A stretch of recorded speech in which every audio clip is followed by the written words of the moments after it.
Chapter 30. Moaning Myrtle was the unfortunate girl who lost her life in the bathroom. Draco glanced at the piece of paper that Potter had sent his way during breakfast. The way Potter and Ron were waving at him from across the hall was anything but discreet. Draco contemplated for just a moment before nodding in their direction. How could he have missed that? He'd known Myrtle for much longer than the two of them. He'd spent countless hours with her during their 6th year, albeit primarily talking about himself. Why did being self-centered have to complicate things so much? Let them think he had arrived at the conclusion on his own, without prompting. At least he was more ready for exams than those two. Despite everything that had unfolded, exams were still an ominous presence on the horizon. There were whispers that Quidditch might make a comeback, though Hufflepuff's schedule was in disarray. Their Gryffindor match had to be played out, followed by their final clash with Slytherin, initially slated for May, probably now postponed. The idea that he had rescued the boy who lived from a monstrous spider using an unforgivable, only to be expected to jump back into Quidditch, was mind-boggling. Before the term wrapped up, Potter would need to venture into the Chamber of Secrets to confront a basilisk. Draco's own plans, etched meticulously, possibly towards the end of May, didn't involve him getting tangled in any fashion in this, having already faced enough peril with those terrifying spiders. After all, he had to trump Cedric Diggory in Quidditch. Previous matches abandoned due to circumstances or not, it was better to be cautious. Though he'd bested Diggory to the snitch in their 3rd year, it was different then. He had grown taller since a growth spurt that his current frame had yet to experience. Diggory was already parading the school, embodying the perfect seeker. Failing to the boy he had let slip as his crush to his Slytherin peers would mean incessant ridicule. 3 days before their exams kicked off, Professor McGonagall addressed them during breakfast. "There's good news," she declared, inciting a tumultuous uproar in the Great Hall instead of the silence that might have been expected. "Dumbledore's returning," shouted several students with joy. "The heir of Slytherin's been caught," a Ravenclaw girl squealed. Draco was relieved not to see any accusing glances his way. "Quidditch matches are returning," Oliver would bellowed from the Gryffindor table, and truly, couldn't he just keep a lid on it? When the noise abated, Professor McGonagall continued, "Professor Sprout has informed me the mandrakes are finally ready for harvesting. Tonight, those who were petrified will be revived. We might even discover who or what attacked them. The close of this troubling year may see us capturing the perpetrator." Oh, so it was the day Potter would journey into the chamber. Clearly linked to Myrtle's bathroom. As others cheered, Draco joined them but cynically doubted whether he'd survive long enough to meet Hermione again if he couldn't extricate himself from yet another suicidal endeavor. It all began making sense when he spotted Ron and Potter slipping away from their fellow Gryffindors in the corridor, their supposed guard, Lockhart, abandoning his duty. Severus merely sighed, unmoved as Draco sprinted to catch up with them on their daring excursion to Myrtle's bathroom. The real objection awaited in McGonagall, who was less than thrilled at their unsupervised state. "Potter, Weasley, Malfoy, what are you doing?" Ron stumbled. "We were going to visit Hermione," Potter interjected, and Draco mentally applauded. "We haven't seen her in ages, Professor. We just wanted to sneak into the hospital wing, say the mandrakes are ready soon, assure her not to fret." Smart play. McGonagall, eyes misting at the lie, was won over wonderfully.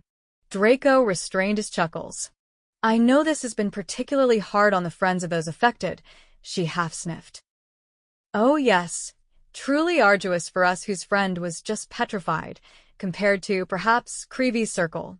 Pity no one thought to consider if Creevy even made friends." "Yes, Potter, you may visit Miss Granger. I'll inform your teachers of your whereabouts. Pass on to Madame Pomfrey I consented."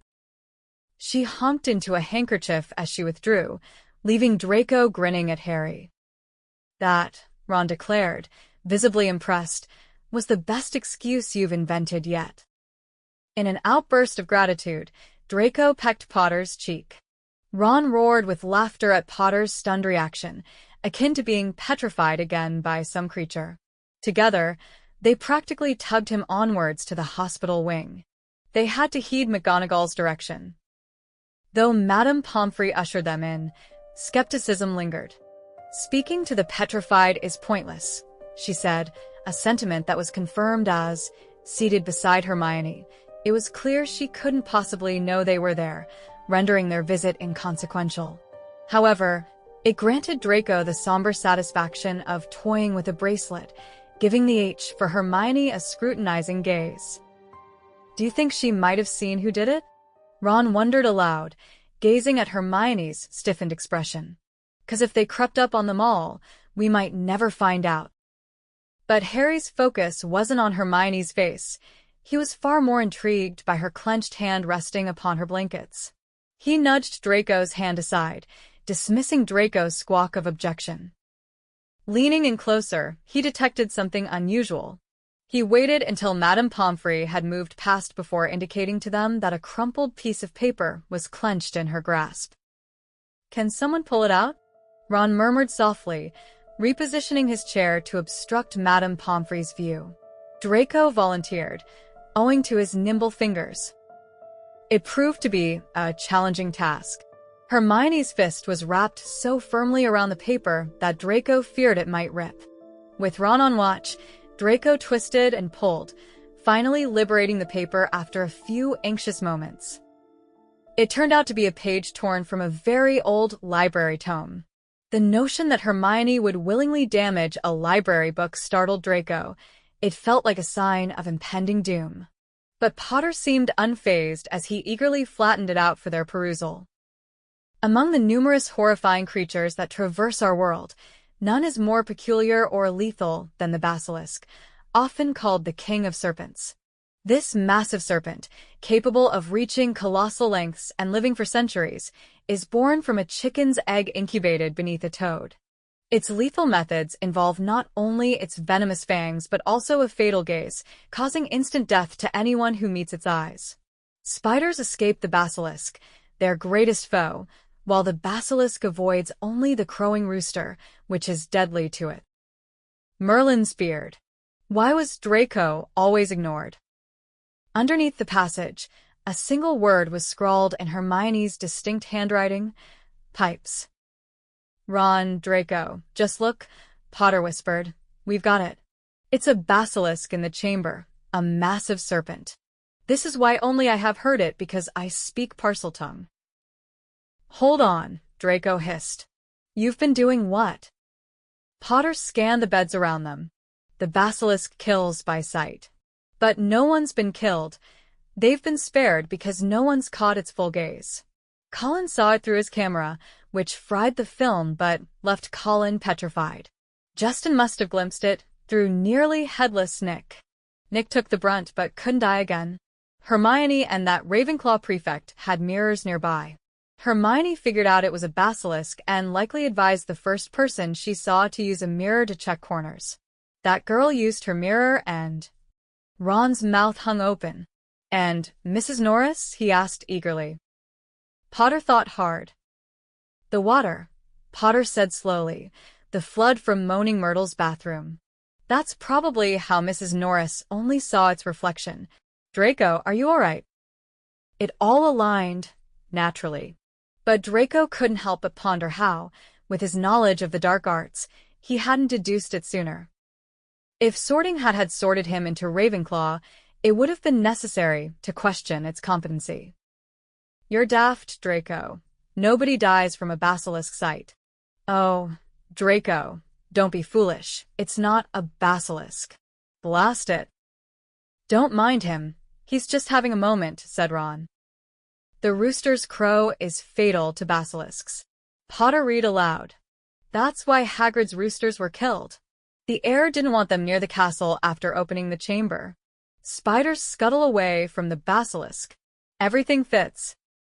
"But how has it been moving about?" Ron queried. "Such a large snake. Someone surely spotted it." Potter pointed at Hermione's scribble at the bottom of the page. Pipes, he explained. The plumbing system. That's how I've been hearing its voice within the walls. You know, Draco said annoyed, if you told me about these voices you were hearing, especially after you no longer suspected me as the heir, I might have solved this much sooner. Potter's gaze faltered. What, Potter? I thought you'd mock me, Potter muttered. Ron clutched Potter's arm. The chamber's entrance, he exclaimed. Could it be a bathroom? What if it's in Moaning Myrtle's bathroom, suggested Potter, and boy, wasn't that a regrettable hangout from 6th year. And there it was once more, those downright reckless Gryffindor expressions on their faces.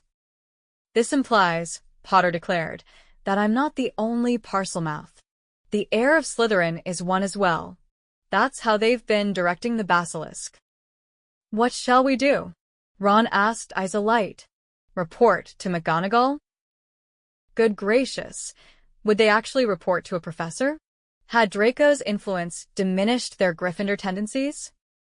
Let's go to the staff room, urged Harry, springing up. She'll be there shortly, it'll be break soon. They dashed down to the vacant staff room, a large area filled with dark wooden chairs. But the break bell never chimed, and with a jolt, Draco remembered Ginny Weasley. The girl had been taken, the professors weren't arriving. Sweet Merlin. Why didn't he just slip away while he had the chance? McGonagall's voice suddenly resounded, magically projected. All students return to your house dormitories immediately. All faculty to the staff room at once. Potter spun around to face them. Not another attack. Not now. What should we do? Ron gasped, horror-struck. Head back to our dormitories? Draco began to propose that as a perfectly reasonable course of action. No, Potter decided, scanning the room. There was a shabby wardrobe nearby, stocked with the teachers' cloaks. Hide in here. Let's listen in on what's happening. Then we can reveal our discoveries to them, Draco said as he tried to withdraw discreetly. However, Potter noticed and quickly reached out, grabbing Draco and yanking him into the cupboard alongside them. Thanks for listening. If you enjoyed this chapter, please hit the subscribe button and ring the bell to stay updated with more audiobooks. Happy listening!